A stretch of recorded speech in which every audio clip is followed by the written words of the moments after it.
orang yang dipidana itu karena pertimbangan-pertimbangan spesifik yang ada pada presiden. Ya, pertimbangan kemanusiaan, ada pertimbangan karena ketidakadilan dalam proses hukum, ada pertimbangan politik, pertimbangan memelihara rekonsiliasi nasional. Ya, seperti yang sekarang ini kami sedang mengkoordinasikan nama-nama orang yang akan diajukan untuk 3 hal itu, amnesti, abolisi, dan rehabilitasi. Dulu adalah pertimbangan Mahkamah Agung itu adalah murni pertimbangan hukum, tapi setelah amandemen UUD 45, karena untuk gerasi dan amnesti dan abolisi itu harus minta pertimbangan DPR. DPR kan tidak mungkin memberikan pertimbangan hukum. Pertimbangannya adalah pertimbangan politik. Tekad presiden membangun itu luar biasa. Tapi jangan juga beliau ini diganggu hal-hal yang begini, mengakibatkan banyak kepala daerah tidak berani ambil keputusan, mengakibatkan direksi BUMN ragu-ragu ambil keputusan, negara mandek. Nah, makanya Menteri Keuangan teriak-teriak, sekian ratus triliun uang kok mandek di bank, ya, karena itu ketakutan ngambil keputusan. Itu jadi negara nggak bergerak gitu. Nah, ini kita ingin jangan sampai hukum itu ya mengekang orang, kebebasan orang, keberanian orang mengambil satu keputusan.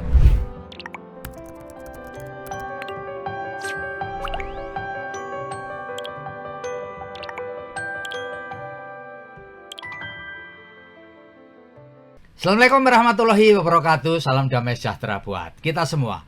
Bertemu dengan saya Feby Mahendra Putra, Direktur Pemberitaan Tribun Network. Tribuners, sejak Juli 2025 yang lalu, Presiden Prabowo Subianto telah menerbitkan amnesti, abolisi, dan rehabilitasi kepada sejumlah orang. Yang pertama diberikan kepada Thomas Trikasih Lembong atau dikenal sebagai Tom Lembong, mantan Menteri Perdagangan, bersama dengan Hasto Kristianto, Sekjen PDI Perjuangan. Dan paling akhir Presiden Prabowo Subianto memberikan rehabilitasi kepada Ira Puspadewi. Beliau adalah mantan Direktur Utama PT ASDP Ferry Indonesia bersama dengan 2 direktur lainnya. Dan tentu saja untuk menjelaskan atau mengelaborasi apa yang dilakukan oleh Presiden Prabowo Subianto, saya telah bersama dengan Profesor Dr. Yusril Ihza Mahendra, Sarjana Hukum.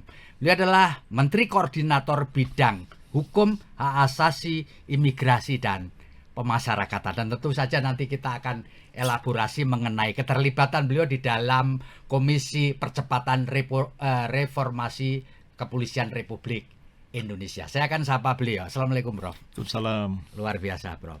Prof, kami yakin Profesor pasti terlibat di dalam proses pemberian amnesti, abolisi, dan rehabilitasi. Prof, bisa dijelaskan kepada kita semua pembaca kita, apa sih, Prof, sebenarnya latar belakang dari penggunaan hak prerogatif Presiden Prabowo ini?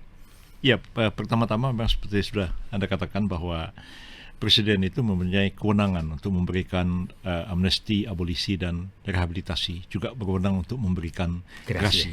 Dan itu sudah diatur baik dalam UUD 45, Undang-Undang Dasar RIS 49 maupun Undang-Undang Dasar sementara tahun 1950. Penggunaannya itu berlangsung sepanjang sejarah, ya, sejak awal kemerdekaan sampai sekarang, di bawah UUD 45, di bawah Undang-Undang Dasar sementara 50, maupun di bawah UUD 45 pasca Dekret Presiden 59, dan sesudah amandemen UUD 45 di awal reformasi. Pada intinya sebenarnya Presiden itu punya kewenangan, katakan dalam tanda kutip itu prerogatif, ya, satu kewenangan Presiden itu yang khusus dan agak luar biasa untuk memberikan amnesti, abolisi, rehabilitasi, dan gerasi.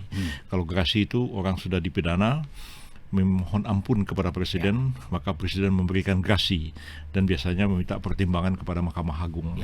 Nah, sementara untuk orang yang dipidana itu karena pertimbangan-pertimbangan spesifik yang ada pada Presiden, ya, pertimbangan kemanusiaan, ada pertimbangan karena ketidakadilan dalam proses hukum, ada pertimbangan politik, pertimbangan memelihara rekonsiliasi nasional, memelihara kesatuan dan persatuan bangsa, maka Presiden itu dapat juga menggunakan kewenangan yang disebut dengan amnesti dan abolisi, terhadap orang-orang yang sudah dijatuhi pidana di masa yang lalu, baik masih hidup maupun sudah meninggal, demi untuk rekonsiliasi nasional dan demi untuk memulihkan nama baik yang bersangkutan, Presiden juga dapat memberikan rehabilitasi.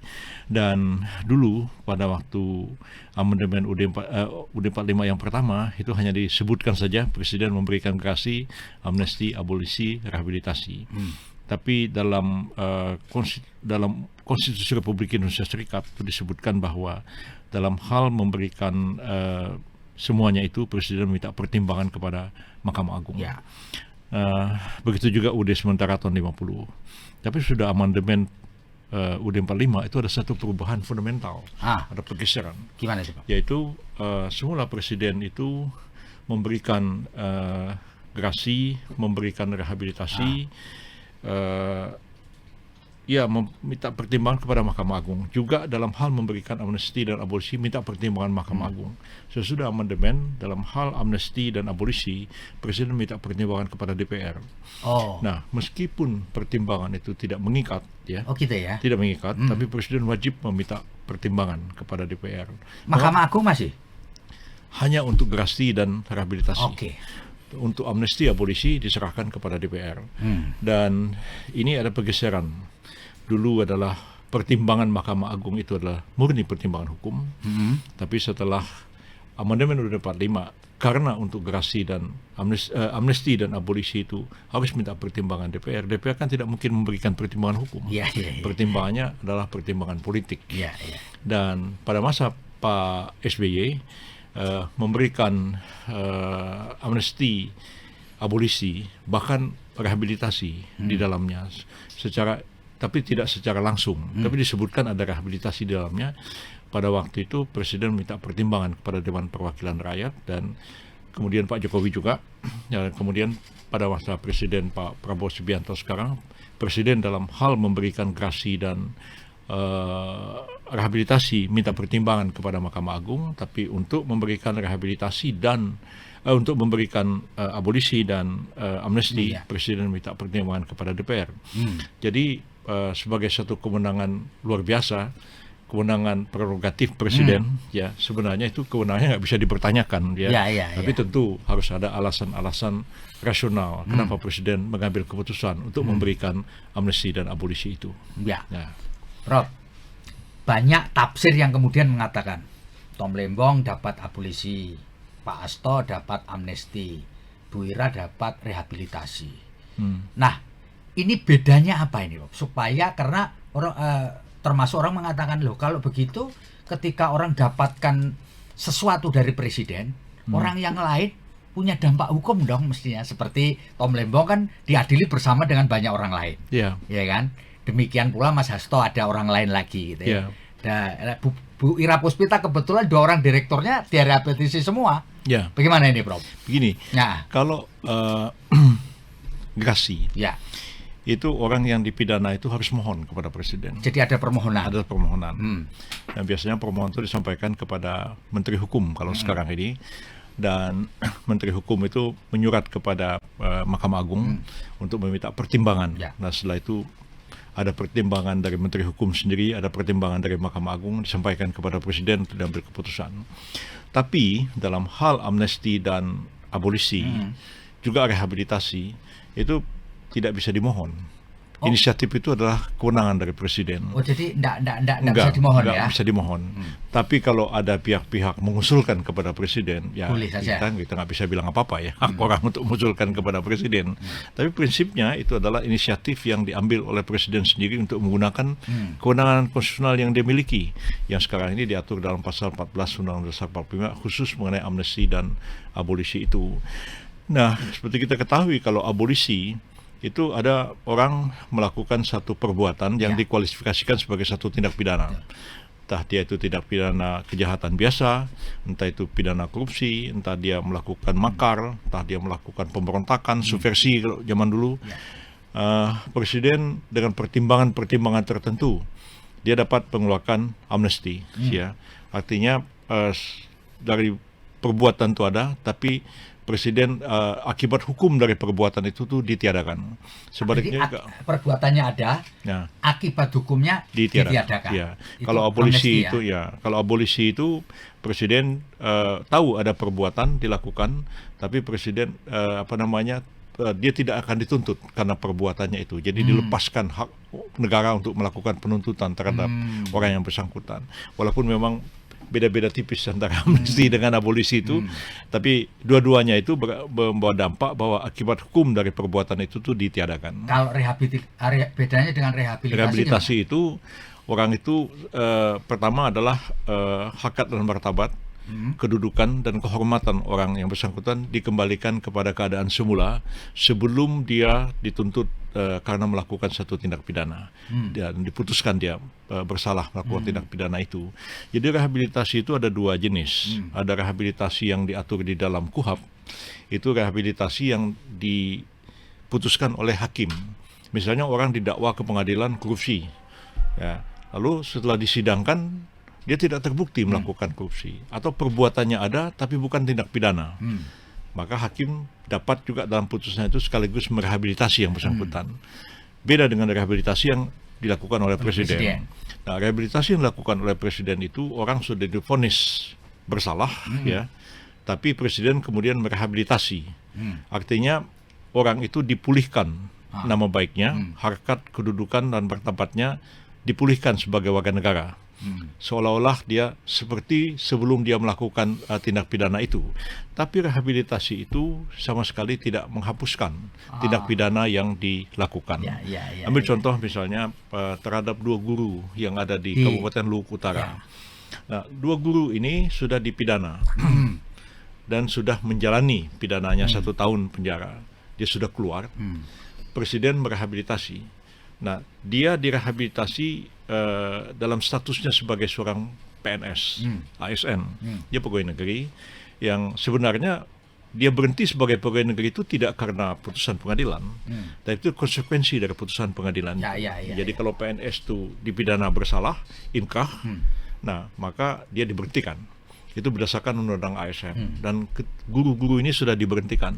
Begitu direhabilitasi, hak-hak dia sebagai guru itu dihidupkan kembali. Tapi pidananya dia sudah jalankan. Begitu juga kepada almarhum Lejen Purnawirawan HR Darsono. Pada waktu Pak Harto dia diadili dengan tuduhan melakukan makar. Beliau itu anggota petisi 50 ya. Tapi oleh Pak Habibie direhabilitasi pada saat Pak Darsono sudah almarhum. Jadi untuk memulihkan nama baik yang bersangkutan. Nah, jadi terhadap 3 mantan direksi dari ASDP Ferry ini sudah diputuskan oleh pengadilan tingkat pertama. Mereka tidak banding, KPK juga tidak banding, putusannya inkrah. Begitu putusnya inkrah, presiden memberikan rehabilitasi. Artinya dia tidak perlu menjalankan pidana yang diputuskan oleh pengadilan. Tapi putusan bahwa dia bersalah itu tidak hapus karena rehabilitasi. Kalau ingin menghapus itu silahkan ketiga orang ini mengajukan PK. Kalau dia tidak mau PK juga nggak apa-apa. Sudah direhabilitasi kok. Nah, tapi kalau memang ingin menuntaskan betul, ada PK ya sudah dia bisa mengajukan PK. Jadi jelas ya Prof ya. Jadi apapun itu amnesti, abolisi maupun rehabilitasi tidak menghapus putusan pengadilan. Betul. Kalau amnesti itu agak sedikit beda ya. Amnesti beda. Gimana? Jadi itu? Amnesti itu bisa diberikan ketika orang itu belum dituntut, sedang dilakukan penyidikan, atau bahkan belum dilakukan penyidikan sama sekali. Misalnya amnesti dan abolisi terhadap seluruh orang yang terlibat dalam pemberontakan PRRI Permesta. Itu ada yang masih dalam hutan, ya, masih pegang senjata. Belum sampai disidik, belum disidik, belum. Ada yang sedang diadili, ya. Ada yang sudah dihukum. Begitu diamnesti, yang sedang ini dia tidak akan dituntut, yang sedang dituntut dihentikan penuntutannya, yang sudah dipidana dikeluarkan dari tahanan. Nah, jadi apakah akibat hukumnya itu tidak ada ya? Kalau misalnya amnesti itu memang ya dihapus saja semuanya.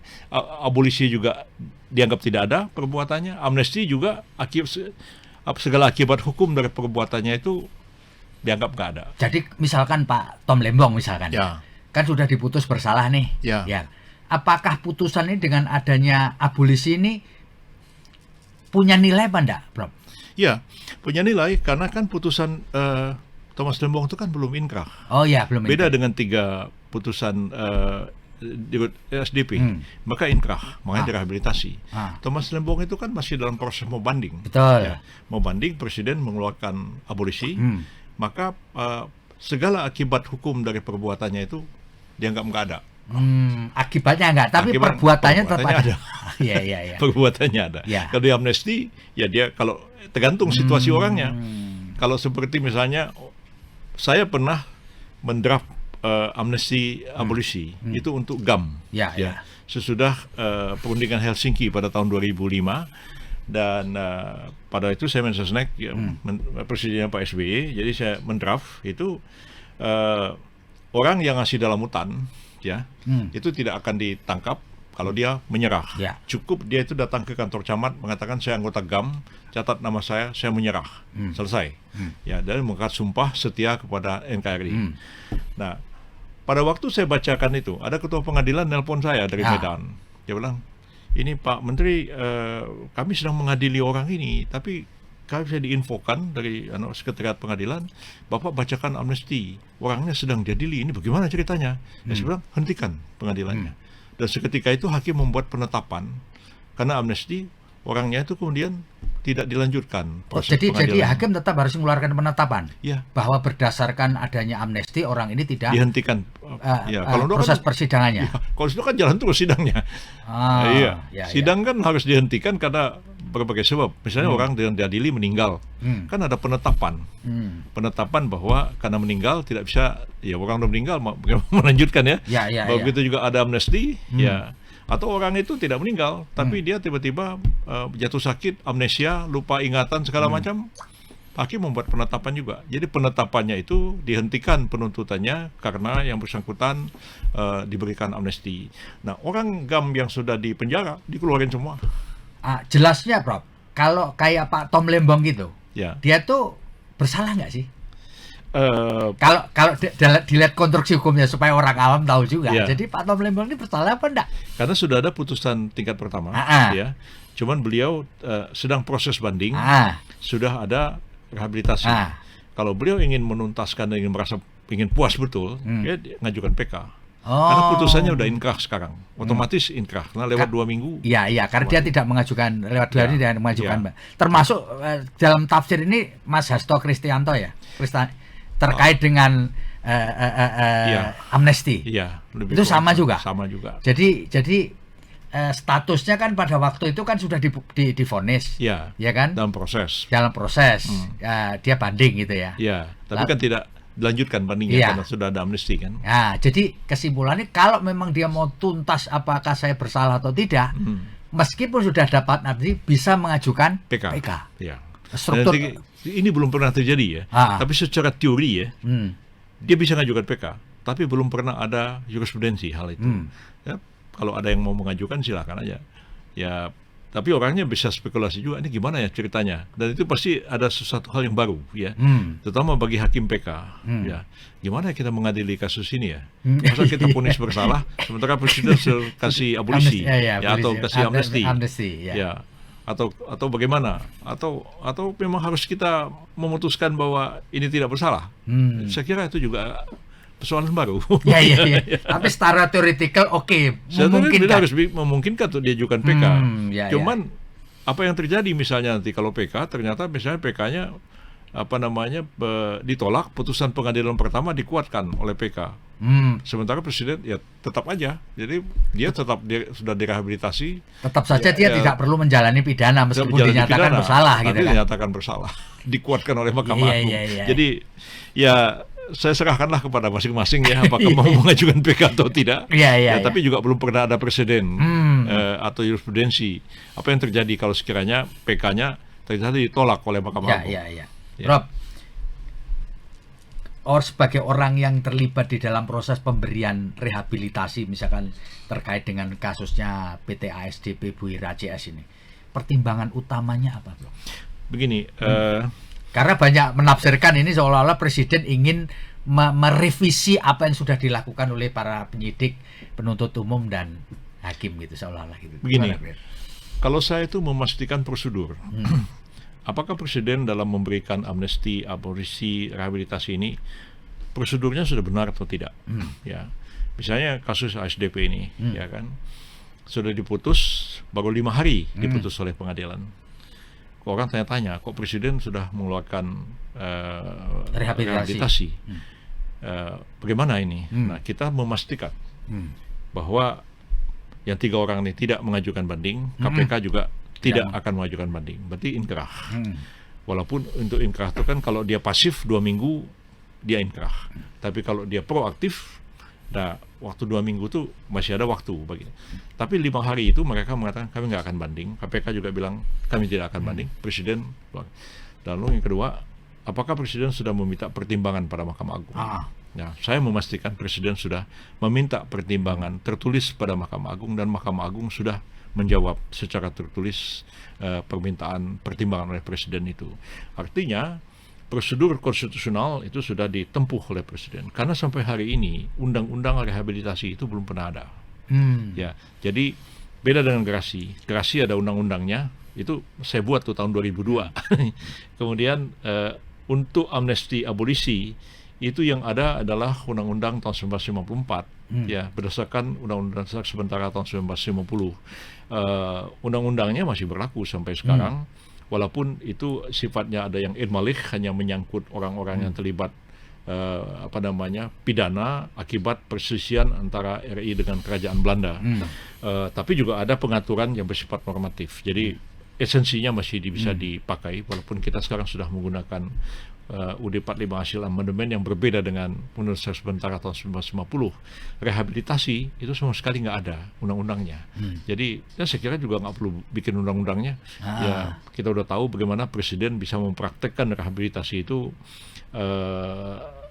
dan itu menjadi konvensi ketatanegaraan. Ya saya ini walaupun saya profesor hukum, kalau saya selalu berkata begini, kalau satu pekerjaan itu bisa dikerjakan tanpa ada undang-undangnya, nggak usah perlu bikin undang-undang. Mengapa bikin undang-undang? Banyak birokrat tuh hobinya bikin peraturan, bikin payung hukum, itu aja kerjanya tiap hari. Ya.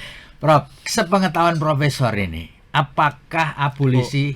Ya tadi yang ada tanya, yang belum saya jawab ya. Saya memastikan prosedurnya. Ya. Apa sih yang ada di dalam pikirannya Pak Presiden dalam memberikan ini? Terus terang saya tidak bisa menangkap 100% ya. Tapi dari pembicaraan beliau, dari kemudian gesturnya beliau, memang merasakan ada sesuatu ketidakwajaran dan ketidakadilan. Sebenarnya. Itu. Ya. Jadi kedua juga jiwa besar beliau sendiri sebagai seorang presiden ya, dan pertimbangan-pertimbangan kepentingan yang lebih besar bagi masyarakat, bangsa dan negara kita dalam rangka menciptakan satu rekonsiliasi. Nah, apalagi menyangkut amnesti dan abolisi, presiden itu kan harus minta pertimbangan DPR. Dan seperti saya katakan tadi, pertimbangan DPR itu mustahil DPR itu memberikan pertimbangan hukum. Pasti pertimbangannya politik. Nah, jadi kita tahu begini, terutama terkait dengan undang-undang tindak pidana korupsi sendiri. Kita ini kan menggunakan undang tindak pidana korupsi yang tahun 1999 yang pernah diamandemen pada waktu saya jadi Menteri Kehakiman tahun 2000 pada waktu itu. Tapi memang banyak hal yang harus kita perbaiki ya. Yang mungkin ya, ini mudah-mudahan saya tidak salah menangkap begitu ya. Pak Presiden kan merasakan ada semacam satu ketidakadilan dan ketidakwajaran ya. Seperti kasus ASDP ini ya. Kasus Thomas Lembong lebih kurang juga sama. Beliau ini kan sebenarnya pimpinan dari BUMN ya. Thomas Lembong waktu itu karena dia Menteri Perdagangan ya, betul. Jadi itu kan mereka ini kan harus mengambil satu kebijakan ya. Sebenarnya dalam jurisprudensi tetap Mahkamah Agung itu, yang bahasa Belanda itu beleid, ya beleid itu kebijakan ya. Kebijakan itu nggak bisa dinilai, ya. Karena pemerintah itu kan orang yang dipilih oleh rakyat, dan dia itu harus mengambil keputusan apa yang baik, apa yang tidak baik, dan dalam keadaan-keadaan tertentu. Sama lah seperti sekarang, misalnya terjadi bencana di Aceh, bencana di Sumatera Utara, Sumatera Barat. Nah, sementara misalnya pos anggaran untuk itu misalnya bisa tidak cukup.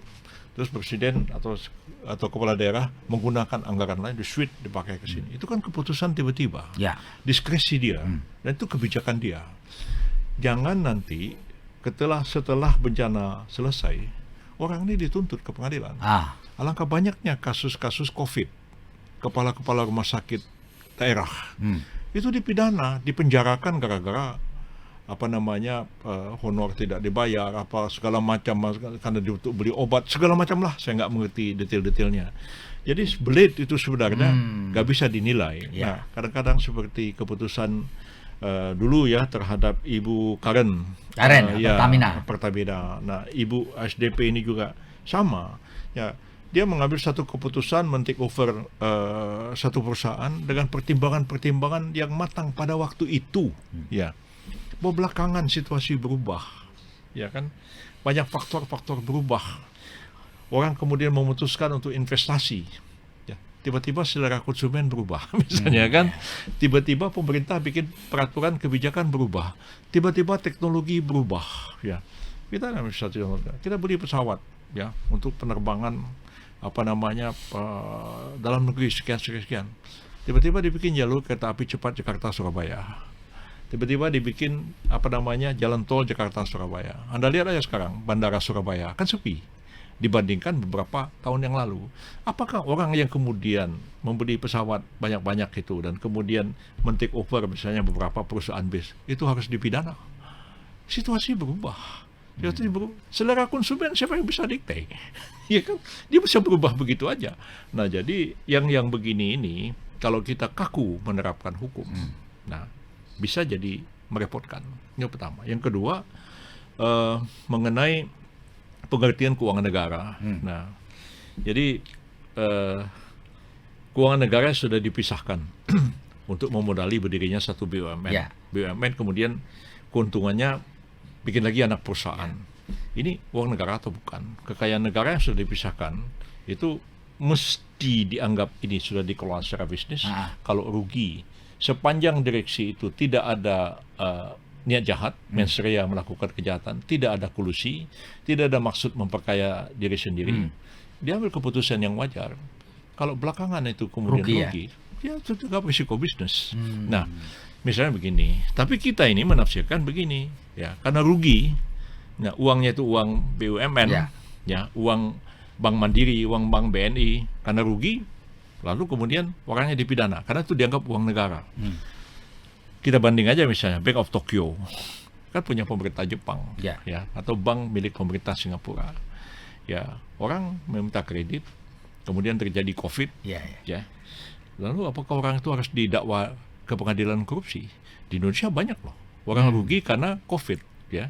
Orang dulu bisnis sarang burung ke Tiongkok, pembelinya kan besar sekali. Begitu COVID, mandek semua bisnisnya.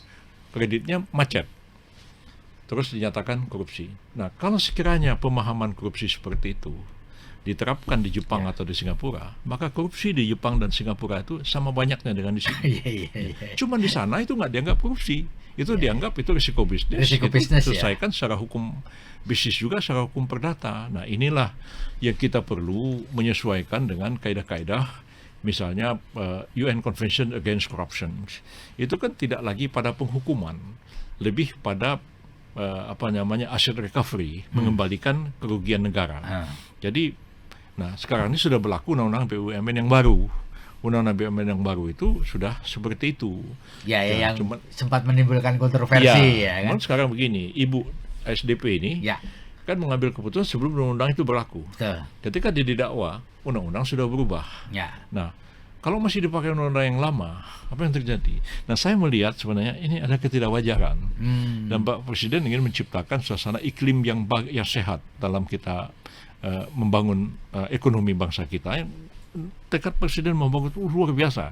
Tapi jangan juga beliau ini diganggu hal-hal yang begini, mengakibatkan banyak kepala daerah tidak berani ambil keputusan, mengakibatkan direksi BUMN ragu-ragu ambil keputusan, negara mandek. Nah, makanya Menteri Keuangan teriak-teriak, sekian ratus triliun uang kok mandek di bank, ya. karena itu ketakutan Mengambil keputusan. Ya, itu. Jadi negara nggak bergerak gitu. Nah, ini kita ingin jangan sampai hukum itu ya mengekang orang, kebebasan orang, keberanian orang mengambil satu keputusan. Jadi saya kira dengan keputusan dengan Pak Presiden memberikan amnesti, Presiden memberikan abolisi, Presiden memberikan rehabilitasi dalam berbagai kasus ini terkait dengan tindak pidana korupsi. Baik Pak Hasto, baik Pak Lembong maupun 3 direksi ASB ini pengadilan maupun pihak kejaksaan, KPK juga sudah harus juga berpikir apa ada sesuatu yang salah kita dalam menerapkan hukum. Nah, walaupun saya tidak bisa membaca hati Pak Presiden saya nggak, mohon maaf saya kepada beliau kalau saya salah menangkap begitu ya. Tapi kira-kiranya memang ya ada ketidakwajaran, ada ketidakadilan, sehingga sebagai seorang presiden beliau mengatakan ini nggak bisa.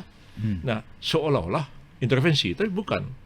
Beliau menggunakan kewenangan konstitusional yang beliau miliki untuk meluruskan penegakan hukum demi terciptanya keadilan dan kewajaran dalam penegakan hukum itu sendiri. Yang saya tangkap itu, ya mudah-mudahan saya nggak salah. Kalau saya salah, saya mohon maaf pada Pak Presiden.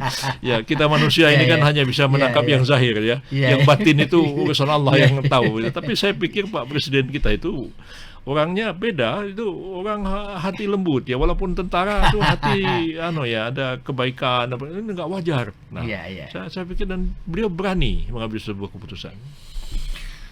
Pak Yusril, Profesor, sepengetahuan Profesor, apakah inisiatif pemberian amnesti, abolisi dan rehabilitasi yang dilakukan Pak Prabowo ini inisiatif pribadi beliau sendiri? Atau memang ada usulan-usulan? Ya tadi Pak Profesor kan bilang, nah, usul kan boleh-boleh saja, tapi tidak lewat permohonan. Menurut pengetahuan Profesor, lebih banyak karena usulan atau memang inisiatif beliau sendiri? Sepengetahuan Profesor. Pada waktu awal-awal beliau dilantik menjadi presiden, itu memang inisiatif dari beliau. Ya, Pak Supratman Andi Aktas, saya, beberapa menteri yang lain, Pak Budi Gunawan juga pada waktu itu Menko Polkam, beliau ngomong ke kita, ini bagaimana kalau saya mau memberikan amnesti. Mula-mula yang beliau singgung itu terhadap anak-anak muda yang produktif, usia produktif, yang dipidana karena penyalahgunaan narkotika dan psikotropika. Nah, waktu itu Pak Supratman terus sibuk berkoordinasi dengan Menteri Imigrasi dan Pemasyarakatan mengumpulkan data.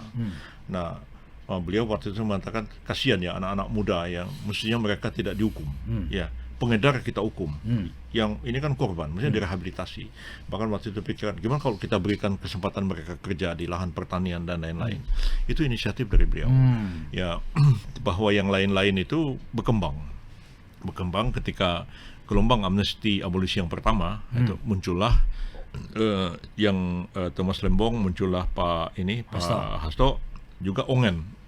Ongen yang juga pada waktu itu terkait dengan undang-undang ITE yang dianggap menghina Pak Jokowi dan Nikita Mirzani kalau nggak salah pada waktu itu. Nah, jadi ketika dalam proses ini kan dibahas pada level kementerian, bisa melibatkan Kementerian Imigrasi dan Pemasyarakatan, melibatkan BNN, melibatkan macam-macam stakeholder yang terkait melibatkan juga Kementerian Kesehatan, semualah diminta pertimbangan. Dan di situ bisa saja ada muncul gagasan, misalnya si ini mestinya dipertimbangkan juga. Nah, jadi semua nama itu digodok ya seperti yang sekarang ini kami sedang mengkoordinasikan nama-nama orang yang akan diajukan untuk 3 hal itu, amnesti, abolisi dan rehabilitasi. Dan pada level kementerian dan lembaga saya sudah undang semua, termasuk juga kepala BNN, kepala badan narkotika kepala badan penanggulangan terorisme, Kapolri, semualah. Ini yang terkait dengan pemberian ini kepada untuk hari HAM sedunia. Rencananya untuk hari HAM sedunia tanggal 10 Desember. Tapi juga saya dalam rapat koordinasi saya mengatakan kita jangan terpaku kepada 10 Desember karena mungkin waktu kita sangat nggak keburu mepet, apalagi tiba-tiba terjadi bencana di 3 provinsi di Sumatera Dan kita sangat prihatin dan perhatian Pak Presiden dan semua menteri juga terkait langsung menangani ini. Jadi sebenarnya kita pun semula tanggal 10 Desember itu Komnas HAM akan menyelenggarakan peringatan Hari HAM sedunia di Aceh, Pak. Nah, tapi sampai hari ini saya belum tahu kelanjutannya, apakah dipindahkan ke tempat lain atau ditunda karena musibah ini. Karena walaupun Banda Aceh sendiri ya relatif aman, tapi kan kita prihatin semua daerah terjadi. Nah, jadi karena itu kita kembali ke pertanyaan Anda tadi, awal untuk memberikan amnesti itu memang dari Pak Presiden sendiri, tapi dalam perkembangan itu tidak tertutup kemungkinan ada usulan-usulan kepada Pak Presiden. Enggak, karena orang awam berpikir, Prof, berarti Pak Prabowo ini mengikuti sidangnya Bu Ira, ya kan gitu kan? Karena itu inisiatif, mengikuti Pak Asto, Tom Lembong, guru yang ada di Luwu Utara. Memang mengikuti, Pak. Oh gitu ya? Jangankan itu, Pak, statement kita di media aja beliau tuh tahu, Pak. Jadi saya juga kadang-kadang saya berkata, Prof, bagus tuh statement. Kadang-kadang juga saya diberitahu beliau, Prof, statementnya cukup sampai di situ aja. Nah, ketika saya agak keras menghadapi misalnya masalah Israel, ya, dalam rencana untuk ada atlet Israel yang akan ikut senam gimnastik artistik kemarin itu, kan statement saya agak keras menghadapi Israel. Dan itu kan menimbulkan banyak masalah juga, tidak hanya domestik tapi juga masalah internasional. Jadi kita rapat malam-malam, Pak Presiden mengatakan mungkin ini sampai di sini dulu. Nanti kita selesaikan masalahnya karena melibatkan banyak kementerian. Jadi saya pikir jangankan soal orang diadili, ya, statement para menteri itu ya beliau tahu. Oh gitu ya. Prof, saya kepingin dapat cerita juga mengenai progres dari keterlibatan Profesor dalam sebuah komisi untuk percepatan reformasi di tubuh Polri. Jadi gimana, Prof? Bisa diceritakan progresnya, karena kan kepentingannya kan orang berpikirnya ini harus dimulai dari mana sih? Nah, orang bingung ini karena begitu kompleksitasnya begitu tinggi, Bro. Gimana, Bro? Ya, sebenarnya ini pun inisiatifnya datang dari beliau sendiri. Saya ingat betul ketika satu hari saya juga hadir dalam rapat di Istana Merdeka pada waktu itu, ada Gerakan Nurani Bangsa, GNP, Pak Romo Magnis, ada Ibu Sinta Nuria, Abdurrahman Wahid, ada Lukman Hakim Saifuddin, ada Eri Harja Pamekas, dan lain ramai datang. Dan sebelum mereka itu, Lukman Saifuddin pada waktu itu mengusulkan untuk reformasi Polri ini, Pak Presiden waktu ngobrol sama saya, dia bilang, Prof, kita mau bentuk ini komisi, nanti Prof ada di situ. Kita undanglah ahli hukum tata negara untuk mereformasi Polri. Nah, entah bagaimana ceritanya, tiba-tiba dalam pertemuan itu Pak Lukman Saifuddin ngomong tentang komite reformasi Polri ini, dan jadi bukan karena pertemuan itu sebenarnya. Sebelumnya Presiden sudah punya ini, tapi di tengah jalan kan lagi menyeleksi orang-orang, dan waktu itu Pak Kapolri juga sudah membentuk semacam komisi reformasi internal. Dan kita sih menganggap bahwa itu bisa aja menghimpun masalah-masalah internalnya, karena memang komisi reformasi Polri ini kan hanya diberi waktu 3 bulan. Jadi untuk tahu sebenarnya masalah internal Polri itu sendiri, itu kan mungkin nggak cukup kita waktu untuk mempelajari. Jadi hasil dari komisi internal Polri itu memang sangat berharga. Jadi sampaikan juga kepada kami sekarang ini, dan kami sepertinya tidak mempelajari sesuatu dari nol. Jadi tugas dari komisi ini, yang 10 orang ini anggotanya ini, jadi yang bukan polisi ya Pak Jimli, saya, Pak Mahfud, Pak Menteri Hukum Pak Oto Hasibuan. Nah, ada 5 orang, 5 orangnya polisi termasuk Mendagri polisi juga, begitu ya. Termasuk Pak Kapolri yang masih aktif. Yang lain 3 orang, Pak Idham, Pak Badrodin itu sudah pensiun, termasuk juga Pak Pak Wakil Kapolri yang sekarang jadi penasihatnya, siapa namanya lupa. Nah, jadi ini terus-menerus aktif, dan kita itu jangan sampai segala sesuatu itu hanya ide kita sendiri. Ya, kita membuka kesempatan. Bahkan kan ada semacam public hearing, ada audiensi. Nah, saya mulanya akan audiensi di Aceh, ya. Saya akan ajak beberapa, Pak Idham kalau nggak salah, Pak Badrodin atau siapa akan ikut ke Aceh. Mulanya tanggal 11 rencananya, tapi saya belum tahu dengan perkembangan sekarang. Kemarin juga Pak Oto Hasibuan, juga pergi ke UNER yang mengadakan semacam public hearing di UNER di Surabaya. Dan kita juga aktif menerima audiensi. Juga ada yang online, ada yang melalui surat, dan segala itu kita himpun semuanya. Jadi akhirnya kita tidak hanya memikirkan sendiri, tapi juga kita menyerap aspirasi. Dan nanti pada bulan Januari itu kita akan merumuskan hasilnya ini. Pada akhirnya itu kita serahkan kepada Presiden, karena tidak ada seorang pun yang dapat mengubah hal ihwal Polri ini, termasuk kedudukannya dan lain itu, kecuali Presiden dan DPR. Kalau itu sampai kepada perubahan undang-undang.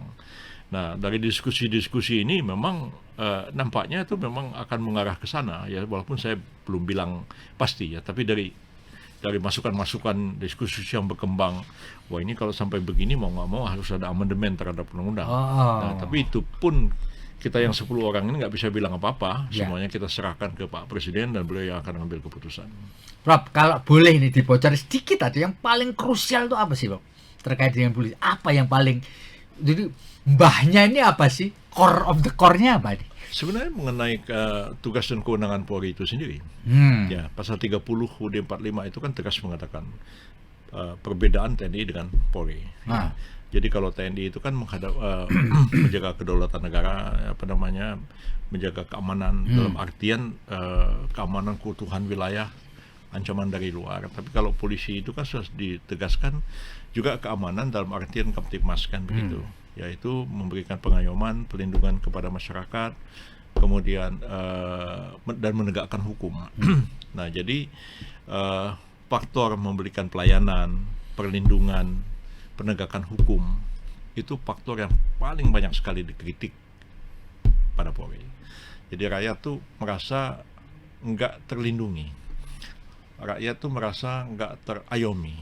Kalau soal integritas, Prof, yang kita dengar di masyarakat yang nomor satu yang dipersoalkan di Polri kan soal integritas nih. Ya itu, karena integritas itu kan nggak pasif terkait dengan pelayanan dan perlindungan masyarakat. Orang minta lindungi, ya kan? Orang minta diayomi, tapi kan nggak diberikan pengayoman yang cukup, tidak diberikan perlindungan yang cukup, sehingga lebih percaya pada damkar daripada kepada polisi. Mungkin kan ada satu pamor yang mengatakan minta bantuan polisi kalau nggak ada duitnya nggak jalan gitu. Nah, kan? Itu ya kan. Bahkan lebih ekstrim lagi, katanya kalau hilang kambing lapor polisi malah jadi hilang sapi katanya, bukan kambingnya balik. Ya, tapi memang itu dari seluruh rangkaian fakta itu yang paling besar dengan pelindungan, pengayoman, pelayanan, dan penegakan hukum. Ya kalau cerita yang seperti tadi dibilang itu kan, katanya lapor polisi hilang kambing, bukannya kambingnya balik malah hilang sapi katanya. Itu kan penegakan hukum. Ya walaupun ya kalau kita dengar gitu ya kita ketawa, apa ya gitu ya. Belum tentu juga omongan masyarakat itu benar. Ya orang sehari ngomong nih, katanya kita motor disita polisi gara-gara lupa bawa SIM. Ya pulang katanya kaca spionnya udah copot, kayak begitu. Belum tentu sih itu benar ya, tapi paling tidak itu kritik ya, kritik yang harus kita perhatikan bahwa proses penegakan hukum kadang-kadang dirasakan ada pemihakan, tidak adil, cari-cari kesalahan orang dan segala macam. Nah itu yang jiwa yang seperti itu yang masih belum dapat dilaksanakan. Kedua itu yang dikritik itu juga adalah kok polisi itu masih cara-caranya militeristik. Nah jadi gini Pak, jadi saya sendiri waktu rapat pertama di Mabes Polri pada waktu itu kan ditanya pengalaman, karena saya yang dulu mewakili pemerintah membahas RUU kepolisian yang tahun 2002 itu, Undang-Undang 22 tahun 2002 itu, yang sekarang masih berlaku. Nah yang lain tuh udah pada meninggal Pak. Pak Matori Abdul Jalil udah meninggal, Pak Ferry Mursi dan Baldan kedua Pasu udah meninggal juga, tinggal saya yang hidup. jadi saya disuruh tanya, saya bilang memang kita tidak bisa, polisi kita itu sepenuhnya itu civilian police itu nggak bisa. Ya civilian police itu kayak satpam, kayak polisi Jepang gitu. Memang civilian police ya. Kita ini negara besar ya, wilayah kita begitu luasnya, kita menghadapi penyelundupan, menghadapi kerusuhan, menghadapi pemberontakan di daerah, ya itu nggak bisa satpam nangani itu Pak. Ya itu polisi itu harus punya kekuatan combat, ya.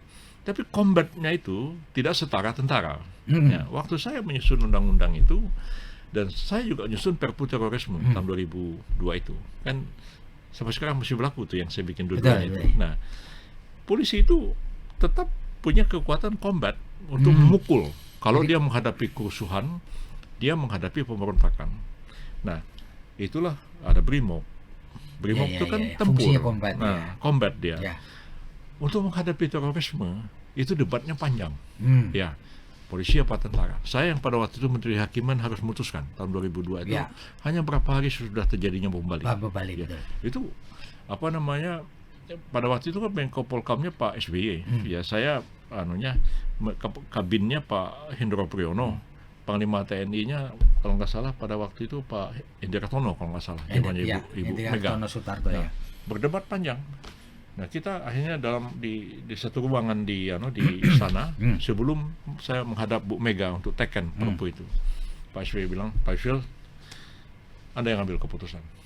Saya kan yang paling muda pada waktu itu. Saya putuskan, oke, saya serahkan ke polisi. Akhirnya polisi ya. Polisi. Nah, makanya ada BNPT. BNPT itu combat, betul-betul combat itu. Dan nggak bisa ngadapin teroris, ngebom masa dihadapi sama satpam ya nggak bisa lah. Nah, jadi saya ambil keputusan seperti itu. Nah, sekarang kan setelah 23 tahun Undang-Undang Polri itu berlaku, ya wajarlah kalau ada evaluasi kan. Nah, yang kedua itu mengenai struktur. Nah, itu juga dibahas mengenai struktur ini. Apakah kalau dulu kan 4 angkatan, ya toh, 4 angkatan tuh darat, laut, udara, angkatan kepolisian. Dulu kan begitu kan. Sekarang ini 3 TNI, 1 Polri. Nah, ini kan ditempatkan langsung di bawah Presiden. TNI ini 3 ini kan di bawah Panglima. Tapi personil, tempur segala macam operasi itu di bawah Panglima TNI dan langsung tanggung jawab pada Panglima tertinggi Presiden. Tapi menyangkut anggaran, fasilitas, alat-alat pertahanan kita itu kan diurus oleh Kementerian Pertahanan. Nah, ini bagaimana ini? Nah, itu ada diskusi-diskusi, tapi belum ada kesimpulan apa-apa. Kalaupun toh ada rekomendasi nanti yang dibuat oleh tim, oleh komisi ini, toh akan disampaikan ke Pak Presiden. Kan kami ini tidak dalam posisi harus mengambil sebuah keputusan. Seperti itu tahun 2002, itu memang Ibu Mega lebih banyak menyerahkan ke kami, Pak SBY dan saya pada waktu itu. Silakan deh. Jadi perdebatan mengenai apakah terorisme ditangani TNI Polri, saya ngambil itu Pak. Begitu perpunya itu selesai, itu saya ngadapin DPR Pak, gila-gilaan. Ya, ngadapin DPR itu sama Pak Matori. Ya, kita tahu lah Pak Matori almarhum orang santai kan, relax. Saya tegang ngadapin mereka. Sampai pada itu Pak SBY bilang, Pak Yusril ya, untung Anda ini ketua partai Islam yang membuat perpu terorisme. Kalau enggak, itu curiga ini kan akan menghantam gerakan Islam. Itu pada waktu itu. Jadi begitu ya serangannya ya. Luar biasa pada waktu itu ya, saya masih muda sekali waktu itu menghadapi tantangan begitu berat ya. Menyelesaikan undang-undang pemisahan TNI Polri, undang-undang prajurit TNI, undang-undang kepolisian, perpu terorisme. Saya membayangkan waktu itu situasi itu kayak apa begitu. Pak Yusril, ini terakhir sebelum closing ini, saya kepingin Pak Yusril memberikan statement mengenai per Januari 2026 kita akan melaksanakan KUHP baru sekaligus KUHP baru. Ya kan, yang satu hukum material, yang satu hukum formil, supaya masyarakat punya pandangan yang tidak salah kaprah. Saya berharap Profesor memberikan satu statement, Pak. Closing terkait dengan begini, kita harus optimis ya, bahwa ini adalah produk bangsa kita sendiri. Ya, kita ini kan pastilah kita akan lebih baik daripada yang dilakukan oleh penjajah kita, orang Belanda di zaman yang lalu. Jadi sekian lama kita pakai KUHP Belanda. KUHP-nya sudah kita bikin tahun 80 zamannya Pak Harto. Tapi setelah 45 tahun, KUHP itu pun sudah banyak kekurangan-kekurangannya. Maka KUHP-nya pun kita ganti. Tentu tidak sempurna. Ya, saya terlibat menyusun KUHP itu ketika saya Menteri Kehakiman menggantikan Pak Muladi pada waktu itu. Itu sudah 30 tahun kita menggarap itu ya. Akhirnya selesai. Dan saya kalau ditanya sekarang saya bilang disahkan aja ya. Nanti kita lihat prakteknya, mana kekurangannya kita perbaiki lagi. Apalagi sekarang ini kan rakyat yang punya legal standing bisa uji ke Mahkamah Konstitusi. Bisa pasal KUHP, bisa pasal KUHP-nya juga diuji. Nah, ada peningkatan yang luar biasa baiknya. Kita filosofi hukum pidana kita berubah. Ya. Kalau dulu itu kan lebih kepada punishment, lebih kepada balas dendam, lebih kepada penghukuman. Dan itu pengaruhnya kepada rakyat kita luar biasa besarnya. Karena otak Belanda itu memenjarakan orang. Ya, ya. Sekarang nih kalau kita bicara hukum, ini dipenjara, kok orang ini mestinya dipenjarakan berapa? Kita itu, otak kita tuh dicuci otak sama Belanda. Kerjanya memenjarakan orang. Ya. Padahal kalau kita lihat hukum adat dan hukum Islam yang begitu berpengaruh kepada masyarakat kita ini, musyawarah mufakat itu kan dikedepankan. Ya. Dalam hukum Islam lebih keras lagi kan, orang mencuri bisa dipotong tangannya, tapi apa iya begitu pelaksanaannya? Kan enggak. Orang itu kan disuruh musyawarah, disuruh meminta maaf, kalau dimaafkan selesai urusannya. Nah, makanya sekarang kita bicara tentang restoratif justice. Ya, kita bicara juga tentang keadilan, bukan hanya bagi pelaku, tapi juga bagi korban. Jadi dipertimbangkan semua. Makanya filosofinya bergeser, tidak lagi pada pembalasan dendam atau penghukuman. Yang kedua juga tentang hukuman mati, masih diakui hukuman mati, tapi hakim bisa memutuskan orang dihukum mati tapi dilaksanakan 10 tahun kemudian. Dan diamati kalau dia sudah tobat, sudah insaf, salah, mengaku salah, lalu kemudian dia bisa dikurangi jadi hukuman seumur hidup. Nanti bisa jadi 20 tahun. Nah, begitulah perubahan tuh begitu. Jadi filosofinya berubah drastis ya. Drastis. Ya. Begitu juga soal KUHAP-nya. KUHAP sekarang ini setiap tahapan itu bisa diperadilankan. Kalau dulu kan hanya di peradilan hanya salah tangkap, salah tahan, salah sita. Kemudian dengan putusan MK penetapan tersangka. Nah, sekarang ini setiap tahapan bisa di peradilan. Misalnya begini. Penahanan itu kan diskresi. Ya, saya penyidik nih. Nah, orang tersangkakan saya tahan. Nah, padahal KUHAP sendiri mengatakan orang ditahan itu kan karena bersuap. Berarti dia melarikan diri. Merusak barang bukti, menghilangkannya. Berarti dia mengulangi tindak pidana lagi. Ya, begitu kan. Tapi misalnya orang itu bupati, dituduh korupsi. Begitu dia dinyatakan tersangka, dia kan diberhentikan sementara. Bisa nggak dia mengulangi perbuatannya? Nggak bisa.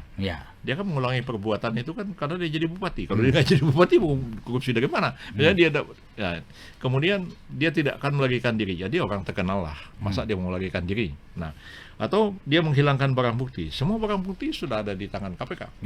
Dan lain sebagainya. Lalu kalau begitu dia ditahan, dia bisa uji pra-peradilan. Apakah keputusan menahan saya ini beralasan hukum atau tidak? Jadi orang nggak bisa sembarangan begitu juga penetapan tersangka. Sekarang ini kan tersangka orang kan nggak ada batas waktu. Ya kan? Yang masih hidup, misalnya Pak yang masih hidup siapa ya? Hatta Taliwang masih hidup. Ya. Kemudian Pak siapa lagi ya? Pak Aditya Warman sudah meninggal. Dan lain-lain itulah yang masih hidup dinyatakan tersangka. Ibu Rahmawati meninggal. Nah, tersangka. Sementara Pak Presiden sudah beri bintang Mahaputra kepada beliau. Nah, jadi perpanjangan itu kalau saya juga ada orang tersangka itu harus ada batas waktunya. Tidak bisa tersangka seumur hidup kan? Nggak bisa lah. Ya, kalau nggak ada buktinya ngapain mau diterusin? Ya, bukan salah dia kan? Kita ini kan tidak menganut pembuktian terbalik. Yang menuduh kan harus membuktikan. Jangan-jangan Pak Firly juga jadi tersangka seumur hidup nanti. Pak Firly Bahuri. Tapi bisa ngajukan pra-peradilan, bisa ya segala macam gitulah. Ya. Jadi ada progres ya. Ada progres. Ya. Jadi saya pikir sih nggak jelek-jelek amat. Ya. Jadi kalau misalnya ada beberapa kawan-kawan NGO, koalisi masyarakat sipil mengatakan keluarkan Perpu, tunda. Saya bilang jangan. Ya. Nanti kalau misalnya ada kekurangan kita perbaiki. Masih ada jalan ya di MK masih bisa. Bisa diajukan ke MK. Saya aja pernah menguji KUHAP pasal saksi kan. Dulu saksi kan berubah. Dulu kan saksi kan yang melihat, mendengar, mengetahui secara langsung. Dengan saya menguji itu, saksi itu setiap orang yang mengetahui terjadinya tindak pidana, walaupun dia tidak melihat langsung, tidak mendengar langsung, mengalami langsung, dia bisa jadi saksi. Itu karena saya menguji di Mahkamah Konstitusi. Jadi masih banyak jalan manakala ada terjadi kekurangan ya. Lebih baik jalankan aja dulu. Jangan kita seperti dulu pernah waktu zamannya Pak Habibie. Kan dulu ada undang-undang tentang keadaan bahaya. Kan? sebenarnya DPR sudah Pak Habibie sudah bikin undang-undang yang baru, ditolak dengan demo. Jadi saya bilang, kalau kalian tolak yang ini, yang berlaku yang lama. Akhirnya yang berlaku itu undang-undang tentang SOB kan, tentang keadaan bahaya yang sekarang ini darurat militer, sipil segala macam. Ya kadang-kadang menurut saya sih daripada kita menolak ini, karena pakai yang lama, ini kita perbaiki aja. Tidak mungkin lah kawan-kawan kita di DPR dan sekarang ini berpikir naif malah ingin tambah lebih buruk daripada yang susah. Saya nggak berpikir seperti itu. Oke, baik Profesor Yusril Iza Mahendra, terima kasih ya, penjelasannya luar biasa sehingga kita bisa memberikan supaya hukum kita, apa yang sudah kita lakukan bisa berjalan dengan baik meskipun tidak ada yang sempurna di dunia. Betul. Demikian sekali lagi saya Feby Mahendra Putra pamit undur diri. Assalamualaikum warahmatullahi wabarakatuh. Salam damai sejahtera buat kita semua dan apapun yang terjadi tetaplah bahagia. Download Tribun X sekarang, menghadirkan lokal menjadi Indonesia.